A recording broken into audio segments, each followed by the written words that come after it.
You ask Tiger to solve. This deals with linear equations with one unknown.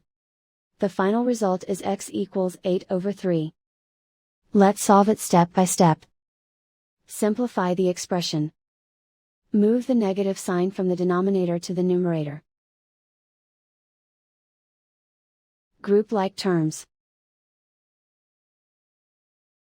Multiply the coefficients. Simplify the arithmetic. Isolate the x. Multiply both sides by inverse fraction 4/-9.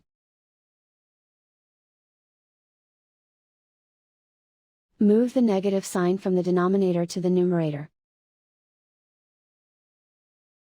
Group like terms.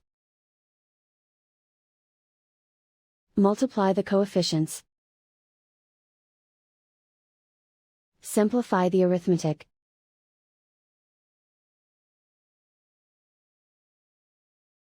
Move the negative sign from the denominator to the numerator.